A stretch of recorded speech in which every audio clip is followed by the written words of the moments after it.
Hello and welcome. This is the first video I'm doing on this channel, and today we're going to be creating, let's go ahead and open it, this. So if that's something that you want to learn how to do, stay tuned and we're going to take it step by step on how to create something like this for your YouTube videos. Okay, let's get started. So I'm here in Affinity Designer. I prefer Affinity Designer. I know a lot of people are going to say, well, it's not as good as Illustrator, and that's probably true. It doesn't have all of the bells and whistles as Illustrator, but find it intuitive and easy to use. That's why I use it. And it's a lot less expensive too. So I'm going to close this, and I'm going to open up some recent thumbnails I did for my other channel. Let's open that one, and let's open this one. Okay, these are the latest and greatest, and this is the one that I did before. And I was just trying to break it up. I wanted to pull some of the colors, and we'll get into that, why I chose some of the colors that I did. Basically, I pulled the colors directly from my background image, and I'll show you some of the tools I used to help me with that, to find a nice soothing palette. This one, I did not pull colors from this, but I pulled the colors from the original, which is here. I pulled it from this blue. So this pinkish red here background is a complementary color of this blue. I used this blue. So if you in Affinity Designer, you just pull over your eyedropper and it magnifies it. And then you double click it there, double click it here. And copy, okay, that's the hexadecimal code, okay. And then I can go over to coolers.co, and we can go to palette generator, and we can type this, and then we paste in our hexacode, and then you lock that. And then you press your space bar and you can find colors that are complementary to that blue. And if I keep going here, I will eventually hit on the pinkish red that I used for my palette. So this is a great way of getting colors that work with your design. And let's say you like this pinkish red here. So you move it close to your blue here with the arrows. Okay, and you can lock that one. And you can move this over here like that. So you've got your two, or we can go left to right. You can just drag those across. And then you keep going. See, like I like that. And I like that. So that would be kind of a palette. I mean, yes, it's bright. And that's how I did get this color based on this blue here. And I'm using this is a 120 point font.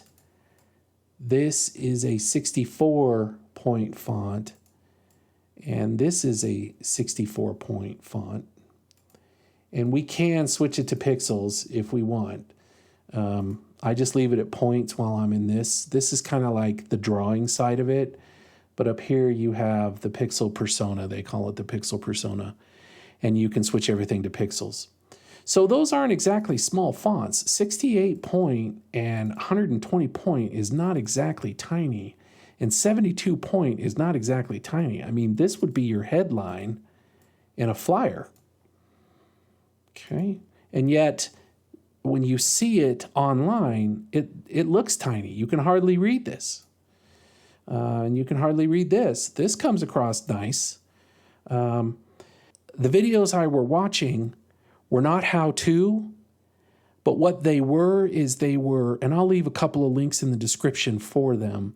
What they were is they talked about how to get clicks on your video, and they're pretty good. They're pretty good. The gentleman goes into pretty good detail about what works and what doesn't based on looking at a ton of thumbnails. And he brings out these points of your audience, be alluring, if you will, or have some mystery, give a reason for them to click on it, be clear in your title, and so things of that nature. And then I thought I would take it one step further and I'd actually do that. So let's do that. Let's create a new one. I want to create one for this video. So I want to do 1280 by 720. It's right here. It's one of the templates inside of Affinity Designer. So I'm going to grab that. And let's see here. If we go to new, I believe over here I did transparent background. Okay. And it's 1280 by 720, 72 DPI. And I don't have any bleed because I'm not doing a print project. If I were doing a print project, I'd probably do a 0.25 bleed all the way around. Okay. But this is for the web. So it's just 1280 by 720. And I got these dimensions from YouTube. And I did an invisible background, or in case you want to just throw some text up there and put it on top of your video. You know, that type of thing. Type text here, and we can go 240, right? Drag it over. Okay, if you wanted to do something simple like that. And you know what? There's a ton of thumbnails out there. And who knows, for your audience, that may work. I wanted something a little bit more for some of the websites that I went to. And that is really where I'd like to start. So some of the websites that I went to is what I wanted to emulate for my design site is also kind of what I want to do for my music site. So I'm just going to go to a website that I like on YouTube, Plugin Boutique. They sell plugins for music applications. But the thing is that I always liked the way their channel looked. So I went to their channel. Excuse me? We'll turn that off. And I always thought that their thumbnails looked really professional and really nice. And so here's what I'm going to do. I'm going to show you some of pro tips here. Because I don't know the size of those fonts, and I'm kind of guessing on the size of my fonts, here's what I'm going to do. I'm in Windows, so I'm going to do an Alt print screen. Okay, and then I'm going to come into this is the file that we're starting with. Okay, this is my latest. I'm going to close all of these down for now. I'm just going to close them all down because I don't need them for now. I'm just going to leave this one, but I'm going to delete that. Okay. Now what I'm going to do is I'm going to do a paste. Now this is the screenshot of what we just took. Okay. Now I'm going to go to the crop tool because if I crop it, oh no, okay, good. I'm going to the crop tool. My mistake. It's been a while since I've used this on a daily basis, so give me a sec here. So I'm going to crop this down. I think you know where I'm headed with this. I'm just going to grab this one here in the middle. And I'm going to crop it down. Here's my crop handles, and I'm going to crop that bad boy down. Okay. Now, because I am a little more precise in my work, I'm going to zoom in, and I'm going to crop it right to the actual image, if I can. I may have a 1 pixel border, which I can live with. But I'm going to crop it to here. Okay. Now, I'm not going to copy the scalar thumbnail that I found on Plugin Boutique. I admire it. I think it's a good starting point. What I'm going to do is I'm going to drag it from here to here, right? Size of our window. And I'll make it fit. Okay.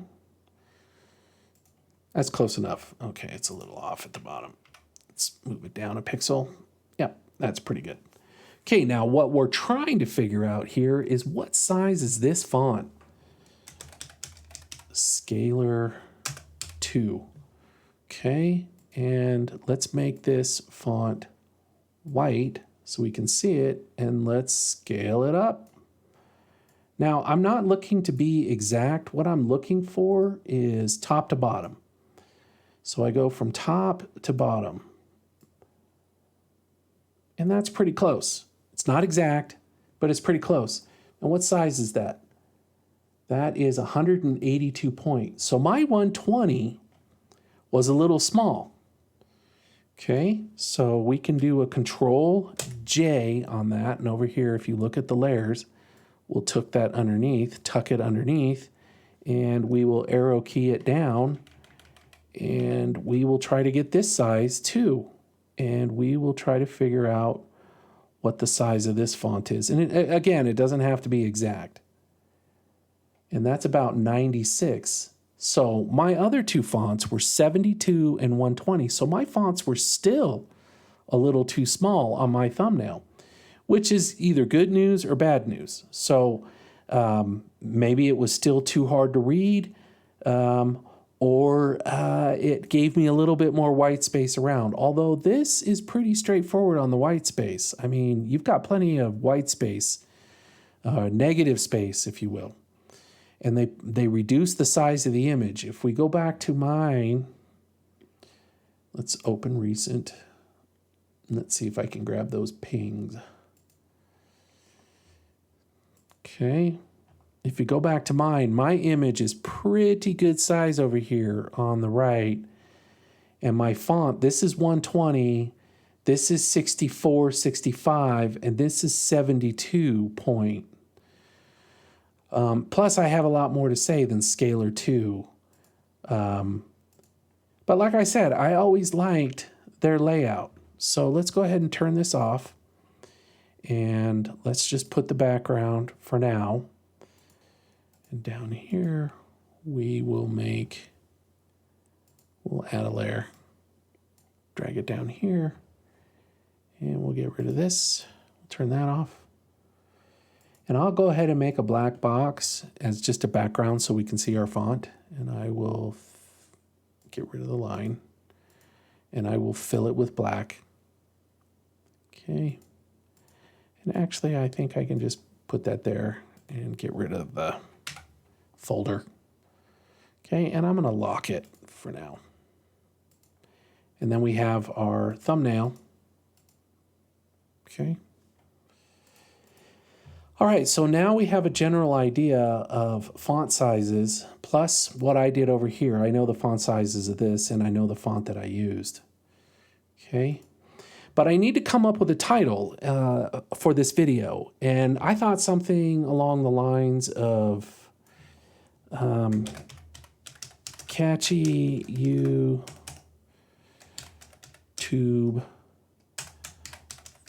thumbnail.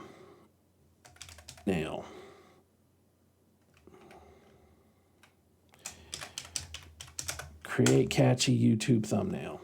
Okay. Now, obviously, that's not going to work. I can't do that at 182. I mean, I could bring in the kerning or the leading. Select everything. Now I can raise it from top to bottom, which is the leading. Okay, I can make that tighter. And I don't mind that type of thing. And I could bring in the tracking or kerning of the font left to right. Okay, and maybe I do that. Right? And I change the font to, I can't leave it at Arial. I'm a big fan of Railway. Let's see. Trebuchet is a good, easy to read. Let's just stick with Trebuchet for now. And let's drop it down to 180. Make it even. Okay, and let's see if we can't make this bold.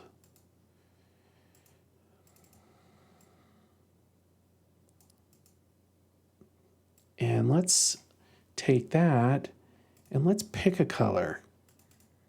Let's pick something maybe bright and orangey, or blue is pretty common. Okay.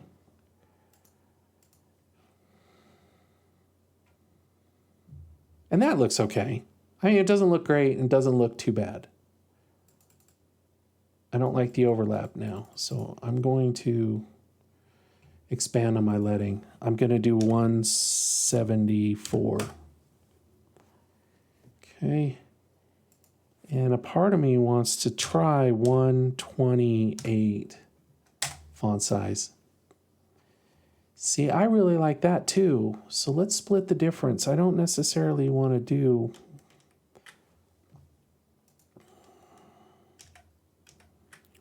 it was 180, and maybe 130 is too small. So what's the difference? 30 to 80, 40, 50, 60, 70, 80. So what, 155? Thereabouts? 160? Okay, we'll split the difference for now and see what happens. Okay, that's not too bad. Let's create a catchy YouTube thumbnail. Okay, and we can maybe do a subhead too. Maybe we can do how to create a catchy YouTube thumbnail. See, that's not going to work. So you mess with that kind of stuff. That's not bad. See, that would work. See, that looks pretty good as it is right now. I think the font is a little too big for me. I just have to bring it down a smidge. So let's go to 142. Let's see how that works. That gives me some room. Okay.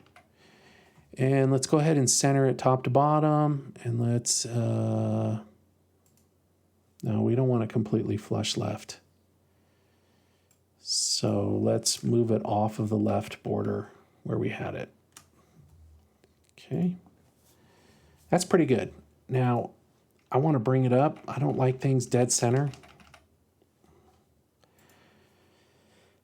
That's pretty good. Now, what do we need? Okay, although I kind of dig that. So now what do we need? Well, there were some other thumbnails that I found out there where people were adding some really great colors to theirs. Okay, I did like this idea of, I can't really point because then it shows the video, but I was liking this half circle over half circle. I think that was a nice device too, because it points back to the scalar too. See if I highlight over it. This one for some reason isn't, so I'm going to stick with this one over here. And they have their header, and then they have a subhead here. But if you look at these down here for the rest, like plugin effects and whatnot, I can't highlight over them because it shows the video. See, it goes right to the video. But if you notice, there are some, I can't highlight over them. There are some diagonal lines going from top right to bottom left, towards bottom left, starting in the top right corner and moving at an angle downward. And I thought that that was not as effective as what they're doing here. So another tool I like to use is I like to go to vector stock. I'm trying to find it here. There it is, vector stock. And we can do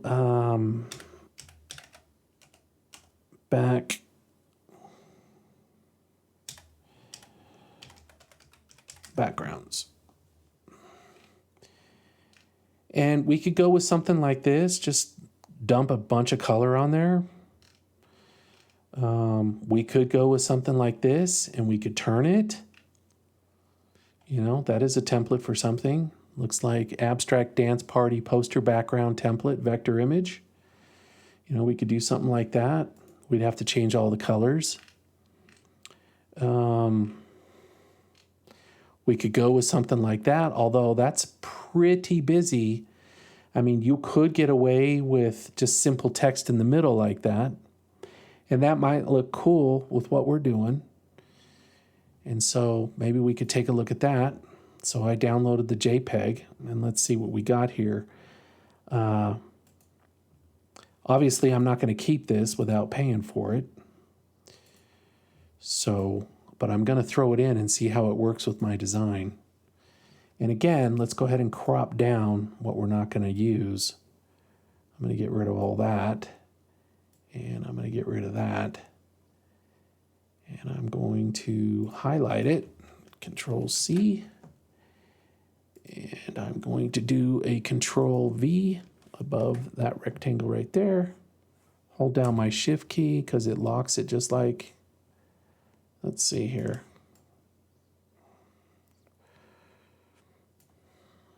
Interesting.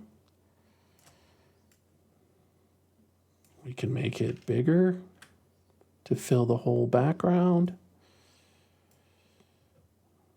Right.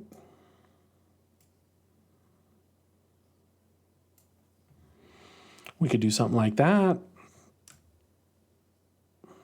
See, I prefer that.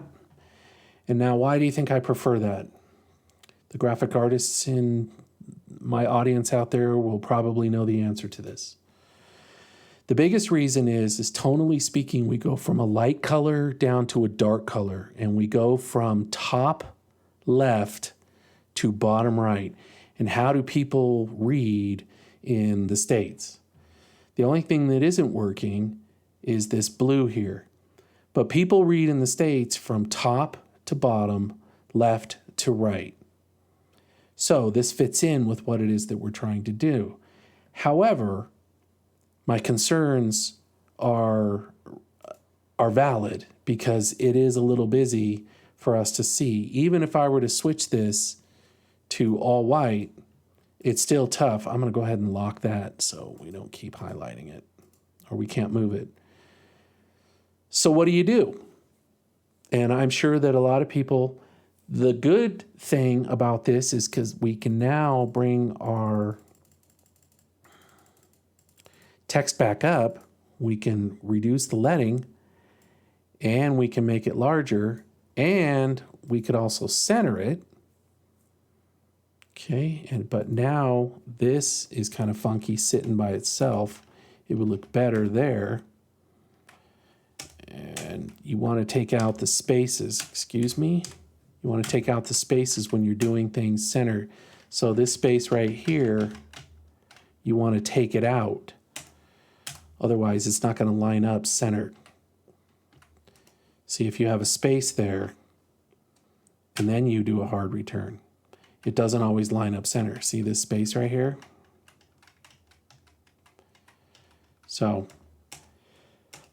general idea is you want to take out those spaces.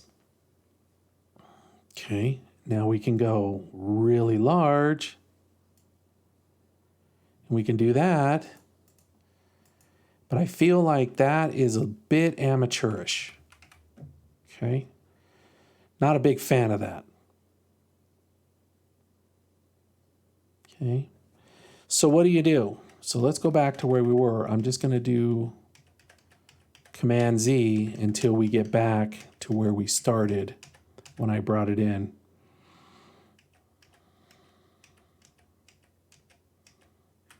Okay. I am going to lock this because we undid it. I'm going to relock it. Now, what we can do is we can add an effect to this type, and this is what I would try.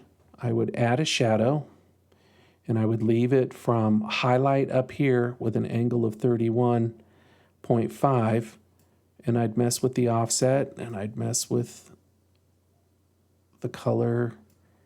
And I really like soft shadows, But when you're dealing with video, you can get away with really pushing your shadows pretty hard. I would not do this in print, and I probably would not do this on a web page because it's very large for those applications. But for there, it kind of works because you need to see the type. Now, I don't like this blue. It clashes with the orange. So let's take our tool here, grab the orange, okay? Let's pick up that color.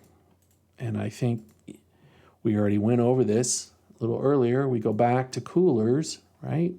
Let's unlock this. And let's paste in our orange. Okay, that's a nice orange. I do like that. Let's unlock the rest of our colors. Now what we're looking for is a contrasty color that's going to pop off that orange. You know, let's start here maybe. Look what we got right out of the gate. Let's give that a whirl. So we go back here and we can type in, hit enter, and there we get that dark deep blue. And it's right here, and our fill color up here in the upper right. We can highlight our text. Oh, I lost it. I'm sorry. I forgot. We double click it, then we go like that. Then we go like that. Okay. Now that's a problem. That's clashing with the black lines now. You see the shadow lines are passing right through the type, so that's not going to work. Okay. So this is the reason why I would probably not pick such a busy design.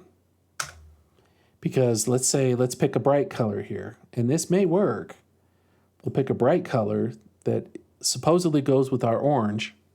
Okay. So I could either pick the green or the Arctic lime. I'm going to pick the Arctic lime, copy that. And I'm going to go back to my thumbnail here. Okay, highlight it, double click, and give it my Arctic lime color. Okay. And that's not awful. They're complementary, but still, is that catchy? I don't think so. I don't think that that works.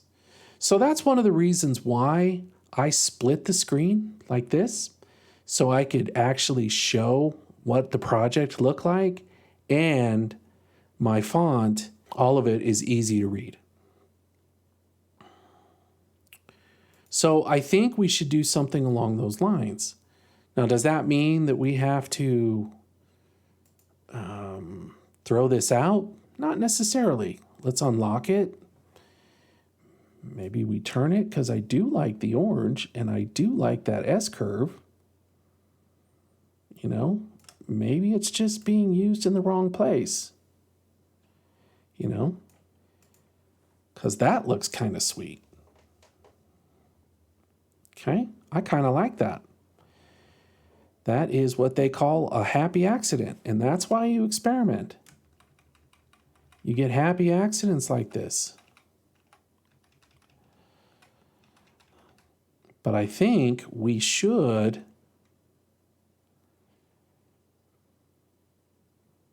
make our image a little smaller.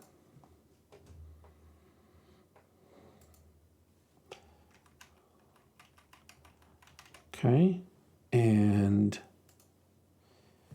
you know what? I don't think that is awful at all. I'm not sure about this lime.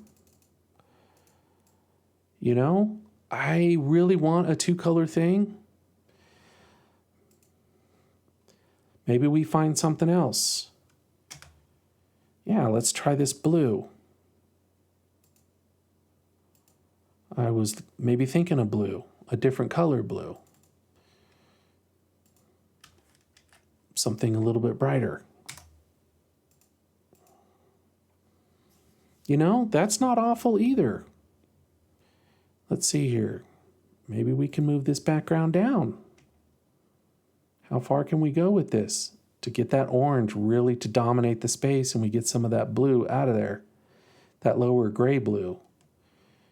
And then we can move it off to the right. So we have the dominating black. And now I'm looking at the A in create and the T in tube, where my line is crossing through. And is it easy to read? And I think that that might actually be good.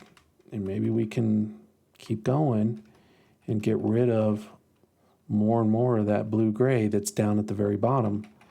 No, I think we need to have some of it back.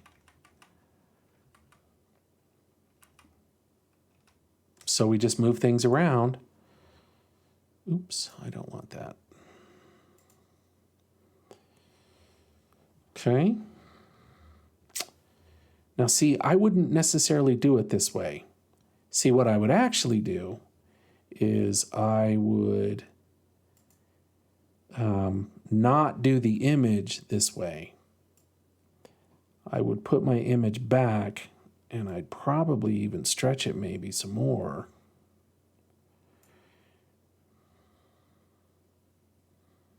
Let's see what shearing does. I kind of like it flowing off the page there. Let's scroll out and let's turn it using my mouse wheel to scroll out. See, we have to watch this corner here, because if we move it in, it's going to go black, and we don't want that. But we can make it larger. Now, I know it's blown out. I know it's blown out. It's pixelated. I understand that.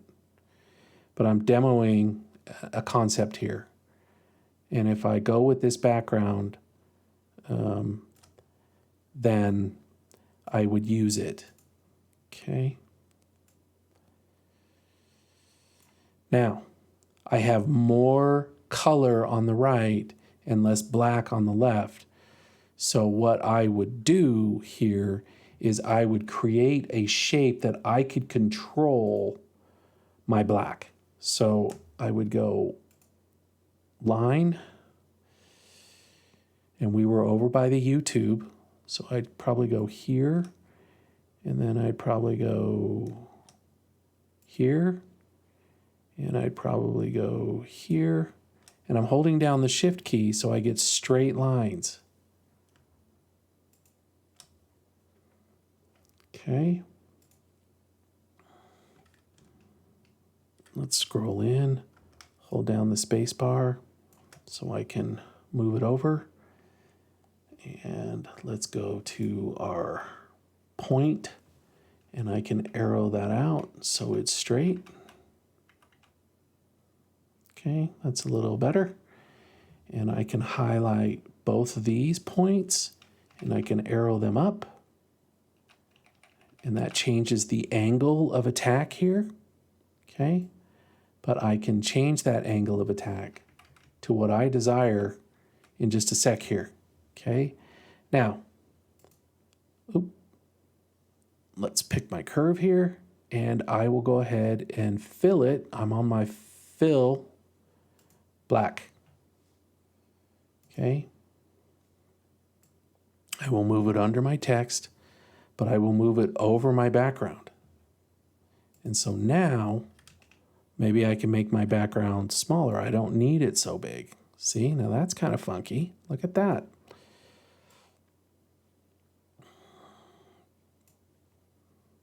I'm kind of liking that. I like the fact that it's kind of curving off the page there. And it's picking up some of the shadow of the text.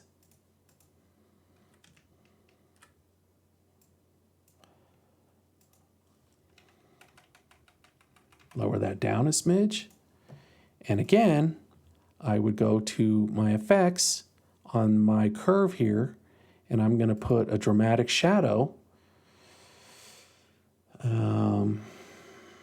Outer shadow.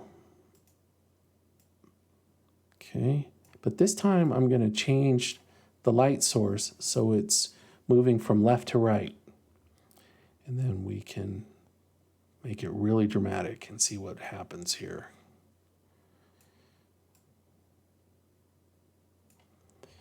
Okay, if you're not seeing it, it's right here. See how it's getting more and more feathered? See, I like the distance of that, but I don't like the crisp of that. I want it blown out. I want it real feathered, soft. And maybe I need to turn that off, the intensity. And maybe I don't need multiply. Maybe I do hard light, vivid light, linear light, color, luminosity. I like the luminosity. And we can maybe make it darker by doing our scale there. Yeah, I just don't like that line. That funky line is just, I don't like it. But I will live with it for now. See, that's a little too dramatic. It looks fake. So I need to zoom out and check my sizing again. I went a little too crazy.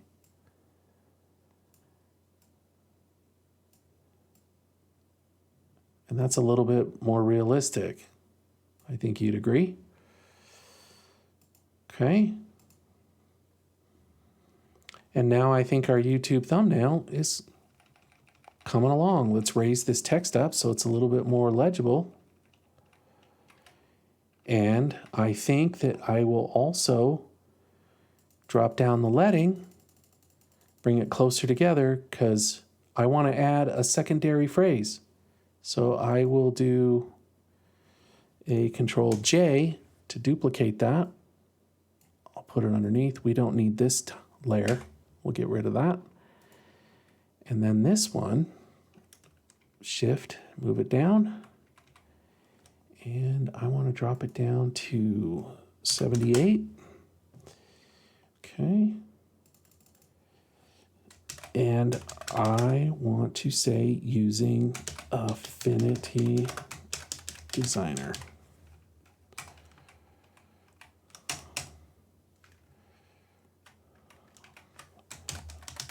With Affinity Designer.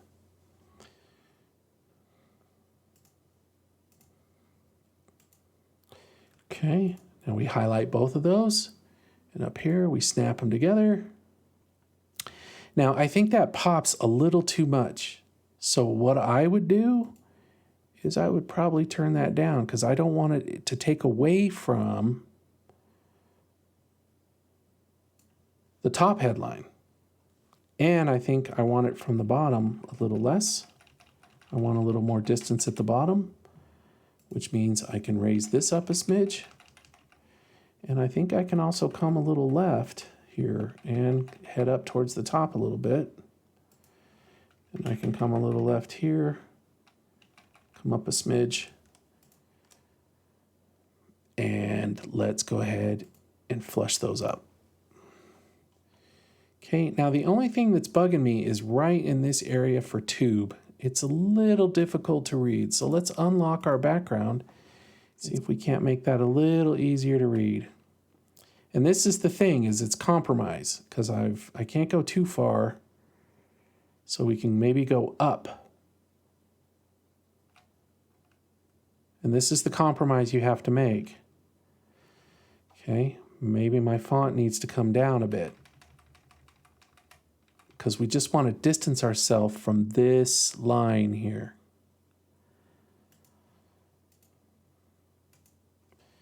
I don't like this corner here.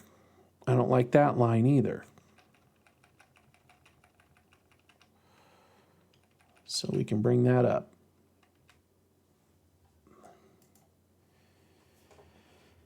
And that is how I would make a little bit of a catchy YouTube thumbnail. Now the question is, do we want to highlight YouTube thumbnail? So we do that in white, and we do this in the blue. You know, I thought it was a little better the other way.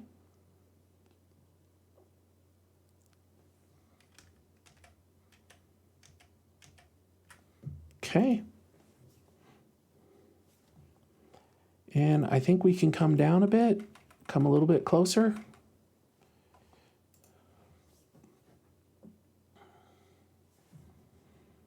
I want to move that background down a little more. Can't go too much because that upper shadow is kind of funky. Maybe I go higher with it. Yeah, I can do that. I like that. It gives me what I want. Okay. You know what? I think we have a winner chicken dinner, as they would say. I'm going to raise that up a bit. Okay, and I would probably, let's drop this down a smidge.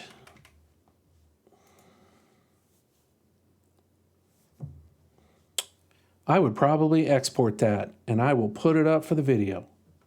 Okay, so, you know, that did not take very long. I didn't time it. I apologize for that. But it took less than an hour. And so in an hour, I created a pretty decent little eye-catching thumbnail that provides a little intrigue. I think it works for my audience of Affinity Designer. And there you go. I think that it works for the first time out. And as my analytics start to improve, and analytics are measuring what videos work and what videos don't work, who's clicking on what, as those start to come in, I can improve upon my design. All right, so I hope you learned something. I hope you enjoyed watching this video with me. I enjoyed making it. And if you have any suggestions, leave them in the comments. All right, we'll catch you in the next one. You take care. All right, bye-bye.